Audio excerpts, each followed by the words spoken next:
신규 문의가 없어요.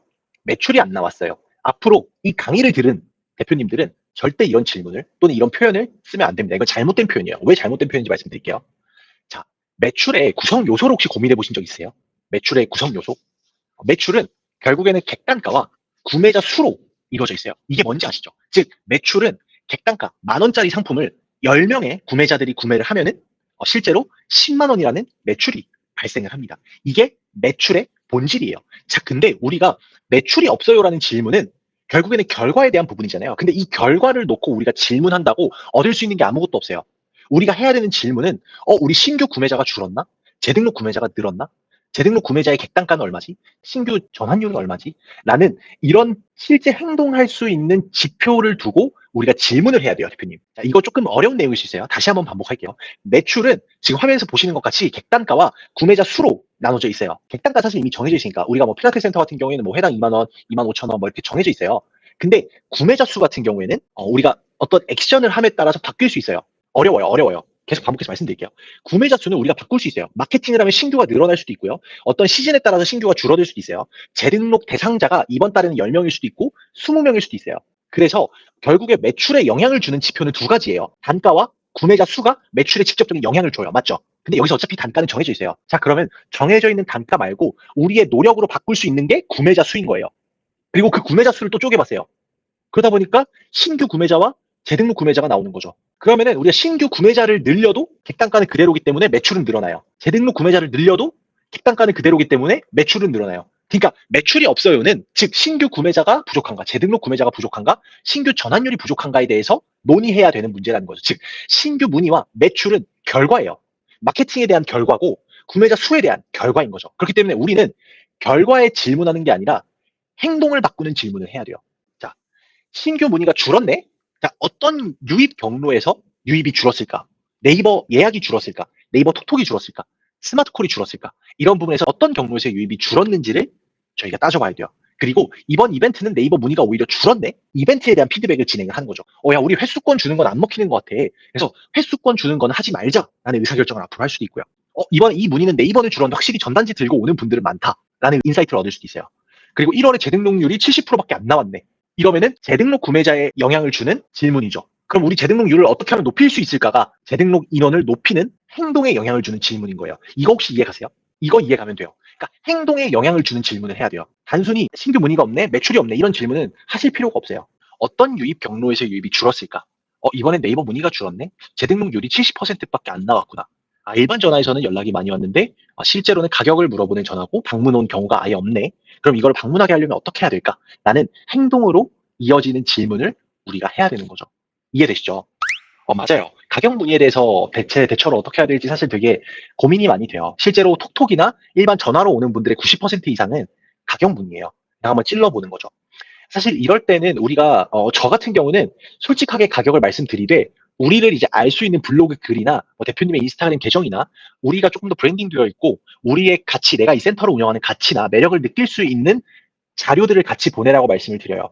그래서 회원님 저희가 지금 이제 가격은 이거입니다라고 보내는 것보다는 저희는 이제 회원님들이 처음 들어오셨을 때 회원님들 이제 맞춤으로 운동 프로그램부터 운동을 어떻게 하셔야 되는지 운동 목적에 따라서 컨설팅을 진행을 해드려요. 그러다 보니까 이제 아래 글을 보시고 궁금하시면은 저희 쪽에 이제 예약을 진행해 주시고 컨설팅을 받아보시면 좋을 것 같은데요. 저희는 보통 회당 가장 낮은 가격대부터 이 정도로 이제 진행을 하고 있어요. 그래서 가장 낮은 가격대는 이제 이러이러한 서비스고요. 그러면서 회가 더 높아질수록 가격은 더 낮아지건 가격이 더 높아지건 이렇게 진행이 돼요. 라고 끝에 이제 가격을 말씀 주시는 거죠. 그래서 가격을 알려달라고 하는 문의에 그냥 가격을 바로 알려줄 수밖에 없긴 해요. 근데 만약에 통화라고 하면은 저는 한번 해볼 것 같아요. 통화라고 하면 이렇게 해볼 수 있는 거죠.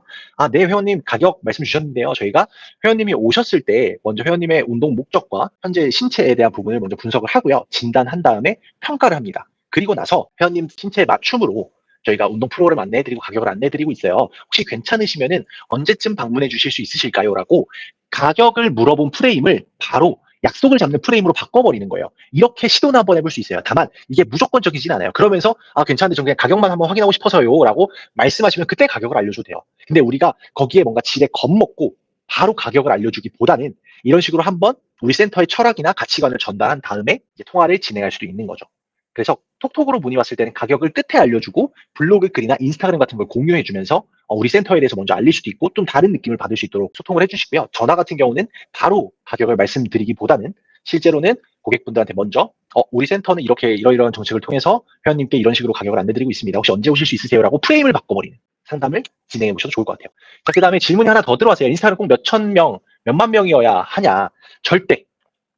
그리고 요즘에 솔직히 제가 인스타 하지 말라 그래요. 그러니까 인스타에 릴스 올리고 그런 거 굳이 해요, 굳이. 그냥 하실 거면 대표님 업종이 어떤 업종인지 모르겠지만 일단 헬스장 같은 경우는 저는 거의 뭐 굳이 해야 될 필요가 있을까라는 생각이 들고 PT샵이나 필라테스는 전문성을 보여줄 수 있어요. 그러니까 고객분들의 일상 속에서의 문제를 우리가 실제로 그 인스타그램에서 해결할 수 있어요. 예를 들어서 팔 올릴 때 귀에 안 닿는 분들은 이 영상 꼭 보세요. 이런 식으로 일상에서의 현상을 타겟해서 영상을 만들어야 돼요. 자, 현상을 타겟한다는 게 뭐냐면은 나는 어쨌든 전문가예요. 그러니까 제가 이제 운동 전문가라고 해볼게요. 그러면은 이게 어깨 이게 안 올라가는 게 오십견 때문인지 아니면 이쪽 날개뼈나 이런 쪽에서 뭔가 어떤 문제가 있어가지고 팔이 안 올라간 줄 알아요. 근데 그대로 고객한테 말하면 고객들이 절대 안 봐요. 고객들은 내 문제여야 되고, 그러니까 나다 싶으면 나와 하는 그런 질문을 던져야 돼요. 나다 싶으면 나와. 이 문제? 난 이 문제에 해당되는데? 라고 현상을 타겟해야 돼요. 자, 어깨에 석회가 꼈어요. 그럼 그 석회 낀 어깨가 불편한 상황을 제시해야 돼요. 자, 어머님들 접시 들으려고 손 올렸을 때 어깨 아프신 분들, 이렇게 타이핑하느라 어깨 빠져 있어가지고 등 땡기시는 분들, 자, 거북목, 컴퓨터 너무 이렇게 오래 봐가지고 목 한번 제치려고 하면은 찌릿해가지고 두통까지 있으신 30대 여성분들, 이런 식으로 그 분들이 어떤 건강적인 문제로 인해서 삶에 불편함을 겪는 현상, 그 상황을 타겟팅해야 돼요. 이거 혹시 이해되세요? 컨텐츠는 이것만 알면 되는데 그 현상과 상황을 타겟해야 돼요.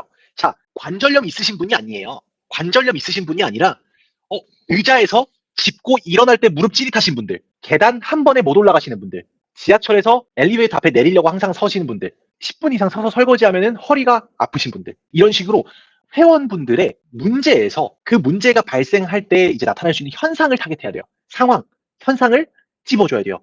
그래야 나다 싶으면 나와서 문의를 하게 돼요. 이해되시죠? 요즘 이제 그거 엄청 많이 달아놓으세요. 재활, 통증, 자세 교정, 체형 교정. 절대 하면 안 돼요. 자, 체형이 삐뚤어져서 어디가 불편한 거예요? 자, 골반이 틀어졌어요. 그럼 어디가 불편해져요? 이걸 알려줘야 돼요. 이걸 타겟해야 돼요, 우리가. 이해되시죠? 자, 컨텐츠를 만들 때 무조건 고객이 가지고 있는 건강적인 문제가 실제 삶의 통증으로 발생되는 상황을 타겟해야 된다. 이것만 기억하세요. 오늘 이 강의에서 이것만 기억하셔도 아마 컨텐츠를 만들거나 카피라이팅을 하거나 플레이스를 세팅하거나 고객과 상담을 하거나 세일즈를 하거나 할 때 다 써먹을 수 있어요, 이거. 자, 세일즈 할 때도 써먹을 수 있어요. 회원님 근데 이거 어깨가 이렇게 말려 있으면은 실제로 젖힐 때 엄청 부담스러우셨겠는데요? 항상 어깨가 늘어나 있어가지고 이쪽에 담 엄청 왔을 것 같은데요? 한 2, 3주에 한 번씩 엄청 찌릿하게 아프지 않아요?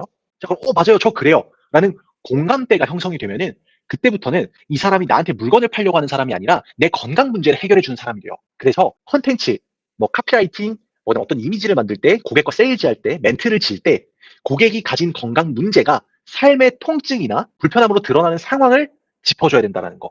관절염이 아니에요. 의자에서 일어날 때 통증이 있으신 분이에요. 앉았다 일어날 때 무릎 찌릿하신 분이에요. 관절염이 아니에요. 이해되시죠? 자, 그럼 이거는 여기까지 답변을 드려볼게요. 그래서 인스타 팔로워가 몇천 명, 몇만 명 있어야 되냐? 절대 아니에요. 그렇게 있지 않아도 되고 명확하게 이런 내 센터에 오는 회원님들 또는 우리 타겟이 반응할 만한 컨텐츠를, 현상과 상황을 담은 컨텐츠를 가끔씩 그냥 올려주시면 돼요.